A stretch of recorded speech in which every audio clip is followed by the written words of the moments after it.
Lula surta de forma insana. As suspeitas são de corrupção e lavagem de dinheiro. Eu trago para vocês novidades quentinhas e importantes sobre o escândalo dos pagamentos. Quem está vazando as provas da Polícia Federal para o Lula? A Polícia Federal chegou nessa prova há 2 semanas, vazou isso para o Lula e o Lula já demitiu seu chefe de gabinete, que na verdade tudo indica ser o próprio testa de ferro do Lula.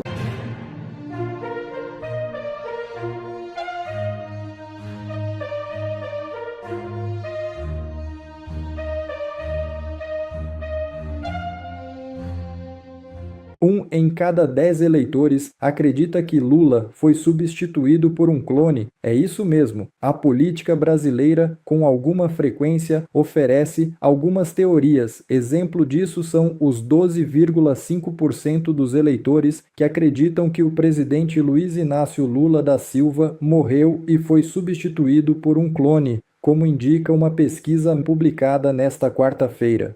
Questionado se Lula teria sido trocado por um clone ou sósia, menos de 60% dos entrevistados afirmaram sem ressalvas que a tese é falsa. Considerando os participantes que não souberam responder à pergunta, chega a 41% a parcela do eleitorado aberta à possibilidade de que o atual presidente seria um simulacro do verdadeiro petista.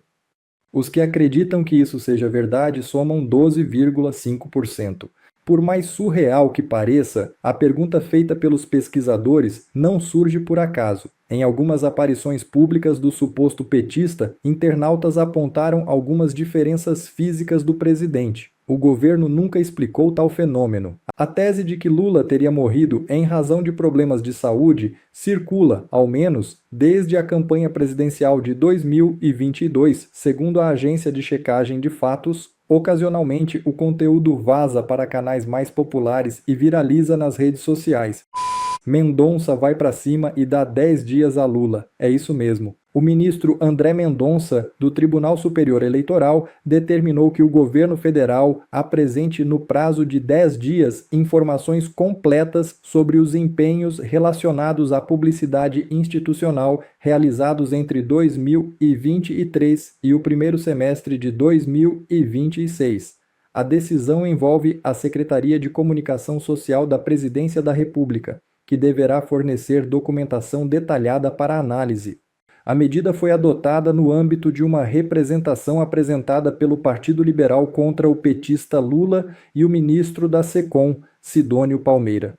O pedido foi acolhido apenas parcialmente pelo relator. André Mendonça afirmou que os levantamentos apresentados pelo partido revelam discrepâncias objetivas e valores expressivos, circunstância que recomenda a obtenção rápida das informações oficiais. Isso daqui é um assunto muito sério. Quem está vazando as provas da Polícia Federal dos inquéritos do Lulinha para o Lula? É essa pergunta que o Brasil tem que fazer. Quem está vazando provas da Polícia Federal para o Lula? Olha aqui, ó, acabou de sair no Lauro Jardim do O Globo. Lula soube há 2 semanas do empréstimo de lobista de Careca do INSS a seu assessor. Esse daqui não é qualquer assessor. Esse daqui é o chefe de gabinete do Lula. Ele recebeu dinheiro do Careca do INSS. E o Lula soube dessa prova há 2 semanas. E onde está a prova que essa informação realmente vazou para o Lula? Ontem eu mostrei para vocês isso daqui. Aqui está o chefe de gabinete do Lula, que recebeu dinheiro direto do Careca do INSS. E aqui está a lobista do Careca do INSS e testa de ferro do Lulinha, que pagou o chefe de gabinete do Lula. Ontem eu mostrei para vocês isso daqui, ó.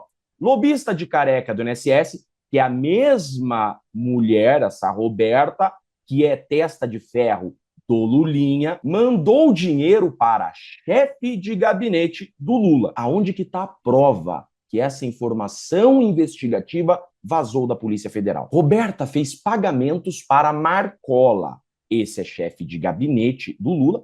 Essa Roberta é lobista do Careca do INSS e amiga íntima e testa de ferro do Lulinha. Esse Marcola, que é o chefe de gabinete do Lula, foi dispensado do Planalto exatamente há 2 semanas pelo próprio presidente. Ou seja, a Polícia Federal chegou nessa prova há 2 semanas, vazou isso para o Lula e o Lula já demitiu seu chefe de gabinete, que, na verdade, tudo indica ser o próprio testa de ferro do Lula. Olhem só isso daqui. O chefe de gabinete do Lula recebeu 249 mil diretamente dessa amiga íntima do Lulinha, que é testa de ferro do Lulinha, essa Roberta, e lobista do careca do INSS. E isso já está sendo apurado no 3º inquérito da Polícia Federal contra Lulinha. Lulinha já pode pedir música no Fantástico. Conseguiu o 3º inquérito contra ele. E, obviamente, não é por tentativa de golpe, né? É por corrupção. Da mesma forma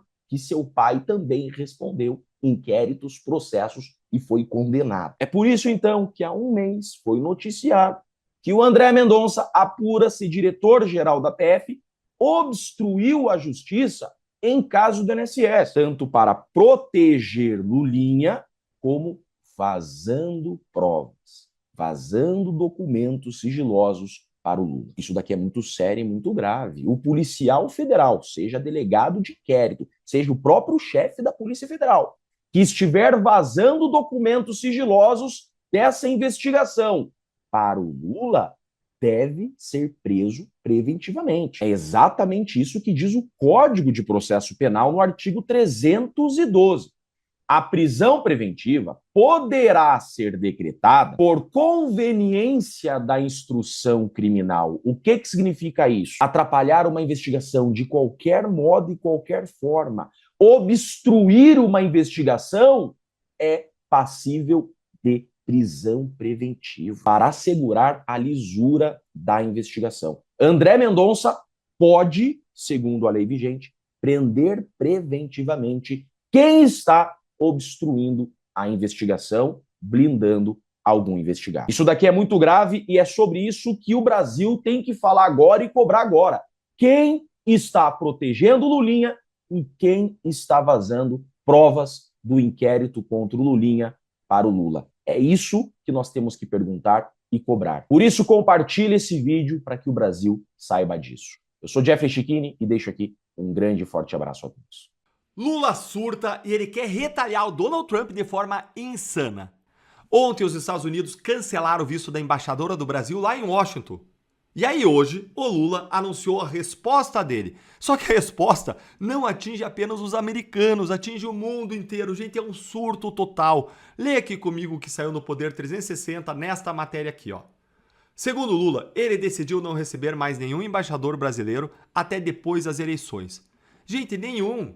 E não é só americano.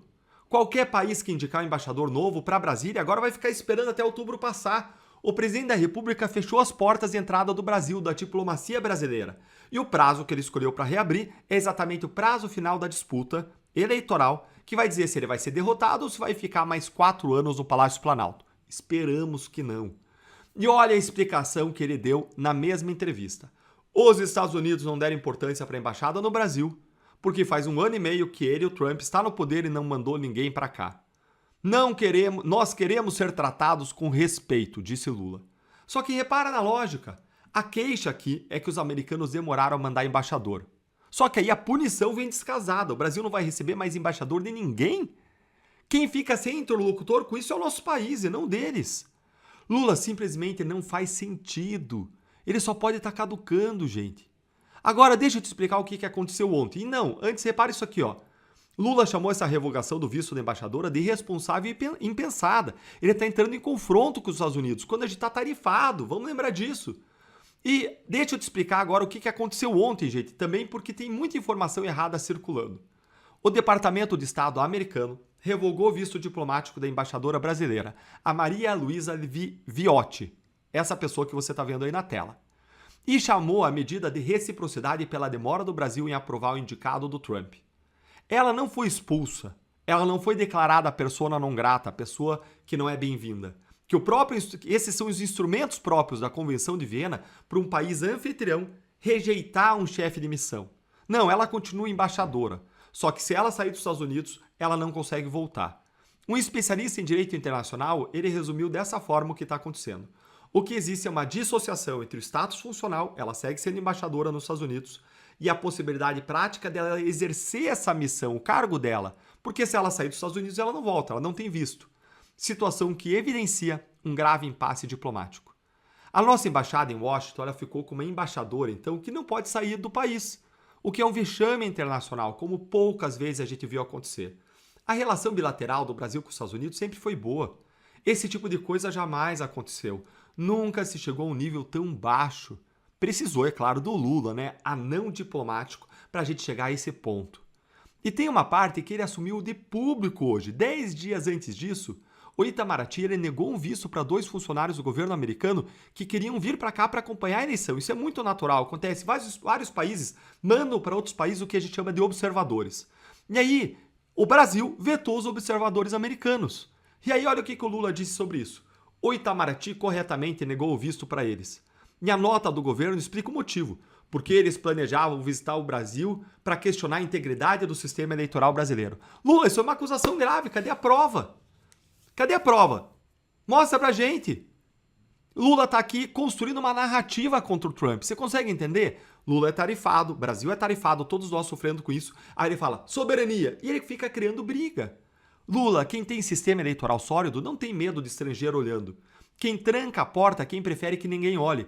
Em julho, o Estadão ouviu embaixadores brasileiros de carreira. E a leitura deles foi de que este é o pior momento em mais de 200 anos. O ex-embaixador Rubens Recupero, que serviu em Washington, chamou o período de o mais grave de toda a história entre os dois países e comparou o clima àquele que antecedeu 1964. Enquanto isso, a conta chega. 25% de tarifa em cima de cerca de 3 mil produtores brasileiros, mais 12,5% no caso do trabalho forçado. Quem paga não é o Lula, não é o Planalto, somos nós. É o produtor que perdeu o comprador, é a fábrica que cortou turno, é o emprego que não voltou para o trabalhador, é a pessoa demitida, é a perda de renda, geração de emprego, é a perda de geração de riqueza no Brasil.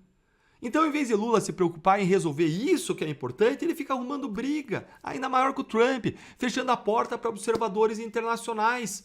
Se existe esse orgulho do nosso sistema eleitoral, vamos abrir as portas, vamos deixar todo mundo vir observar.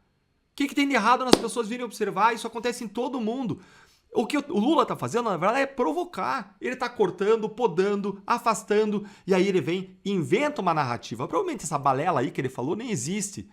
Ele não tem prova nenhuma disso, não apresentou prova nenhuma, é narrativa. Você entende? Porque para ele interessa o conflito com os Estados Unidos, porque para ganhar a eleição ele vê que ele consegue mexer a militância dele e ele consegue ganhar intenções de voto quando ele defende a soberania do Brasil.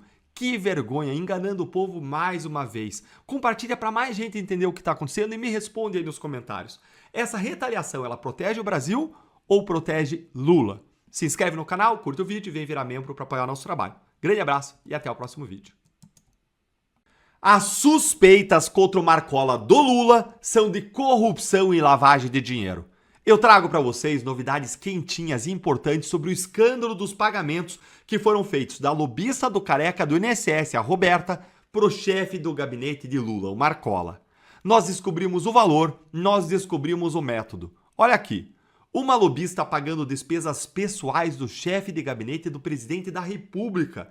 Leia aqui comigo a coluna da Andresa Matais no Metrópolis para entender que escândalo que é esse.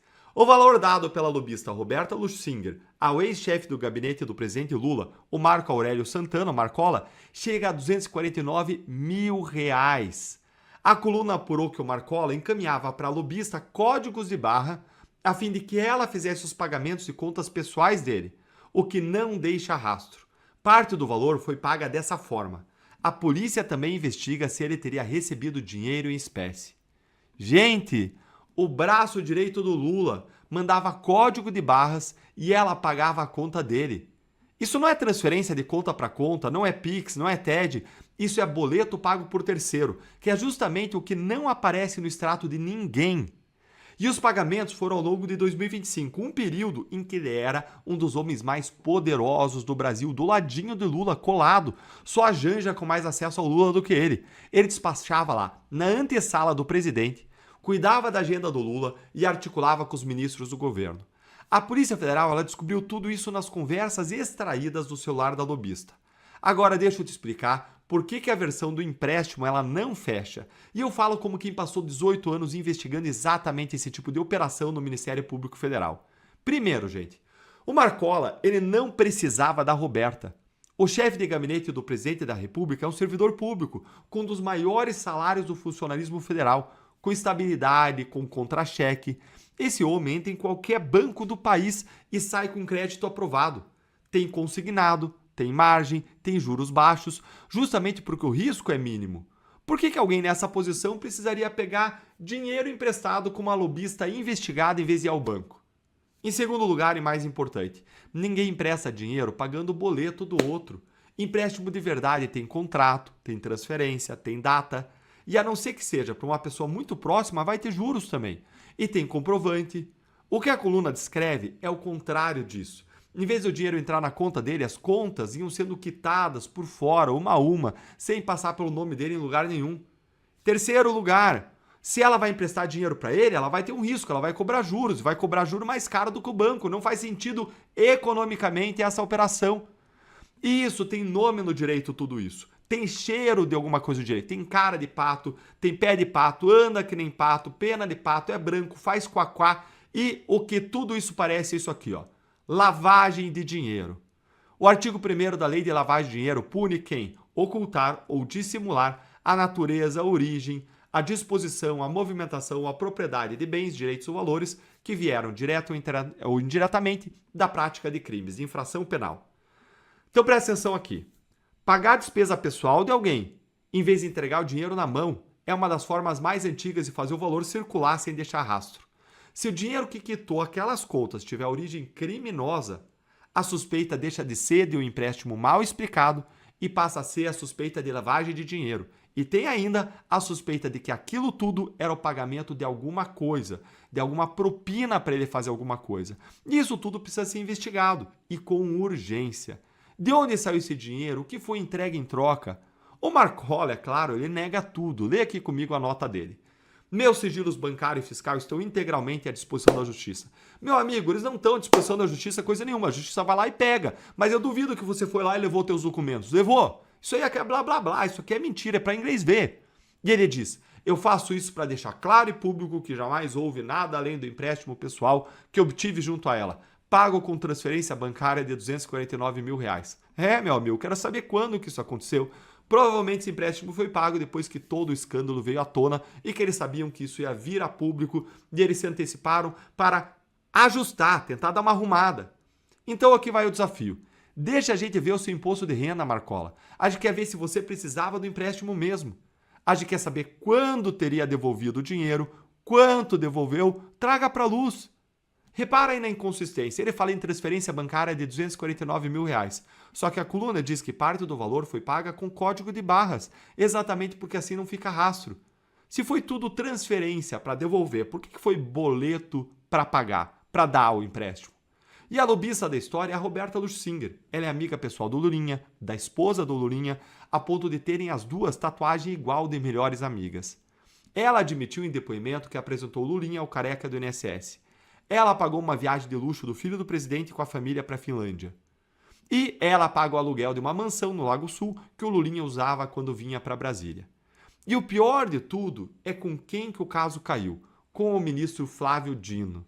Ah, gente, isso aí me deixa preocupado. Não é o André Mendonça, não é um cara como o Luiz Fux. Não, com o Flávio Dino. E a coluna da Andresa Matais, ela registra duas coisas. A lobista ela já postou foto ao lado do Dino comemorando a indicação dele para o Supremo. E em março desse ano foi o próprio Dino quem suspendeu a quebra de sigilo dela. Me responde aí nos comentários. Você já viu algum banco emprestar dinheiro pagando o seu boleto em vez de depositar na sua conta? Se inscreve aqui no canal, curta o vídeo e vem virar membro para apoiar o nosso trabalho. Um grande abraço e até o próximo vídeo. Bom, pessoal, esse foi mais um vídeo. Eu espero que vocês tenham gostado. Se vocês gostaram, deixa o like aqui para fortalecer nosso canal. Logo eu volto trazendo mais informações da política para vocês. Um forte abraço, fiquem todos com Deus e até a próxima.